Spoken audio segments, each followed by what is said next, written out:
then, home was a sort of purgatory. During the short periods when Kiss was not on the road, I would sit on the sofa in my New York City apartment and think, nobody would believe that I'm home and have no fucking place to go. The band was my life support system, but it was also a way to stave off establishing the types of relationships that constitute a real life. At home, all I felt was hunger. An important need wasn't being addressed, wasn't being filled by anything else. In one sense, I was always on my own, remote and inaccessible, but in another sense, I couldn't stand to be on my own. With time, the line between the character and the man blurred. I began to take part of that guy off stage with me. Girls wanted that guy. People just assumed I was that guy. Still, I knew I really wasn't that guy.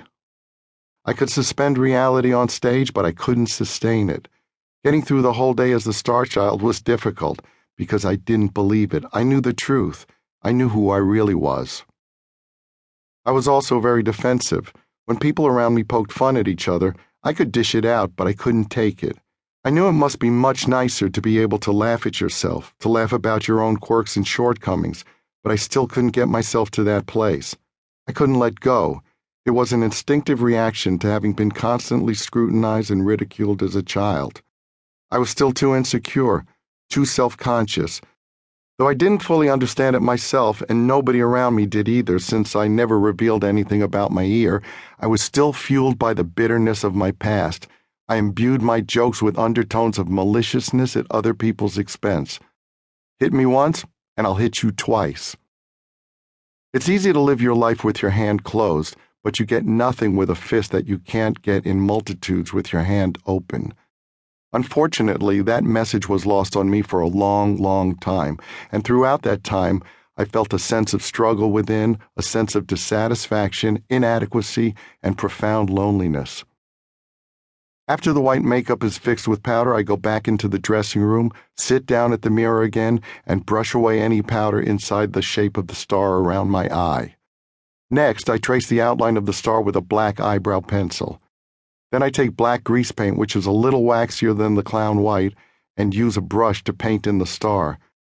I go into the other room again and fix the black makeup with talcum-based baby powder, which is less opaque than the white theatrical powder on the rest of my face. I return to the dressing room and line my left eye and eyebrow with black waterproof eyeliner. As it dries, I look in the mirror. In earlier periods of my life, I didn't necessarily like the person I saw when I looked in the mirror. But I was trying to become the person I wanted to be as opposed to remaining complacent. The problem was, no matter what I tried, nothing seemed to get me where I wanted to go. As Kiss endured its ups and downs, I realized at various times that many of the assumptions that I held about what would satisfy me, or perhaps just make me comfortable with myself, had been wrong. I thought the fix was being famous. I thought the fix was being rich. I thought the fix was being desirable. By 1976, with the success of the Kiss Alive album, we became famous, but I found that rubbing my fame in people's faces didn't make me feel any better.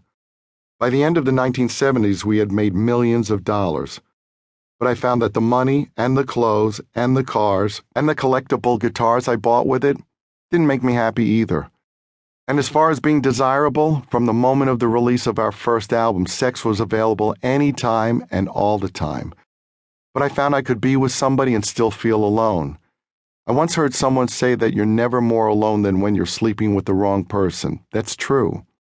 And while there are worse ways to suffer than betting penthouse pets and Playboy playmates, the happiness of those experiences proved transient. Exhilarating, yes, but momentary. I learned that none of it, while enjoyable, could take the place of whatever I felt was missing inside me.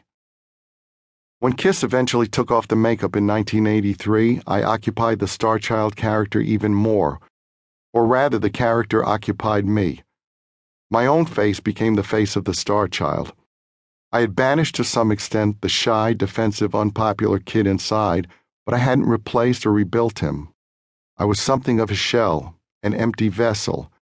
I was still searching for the person I might become, and the Starchild, now without the visible star, remained very much the mask I wore to interact with the world. But I still found, or at least believed, that keeping people at arm's length was easier than dealing with them in a more personal and intimate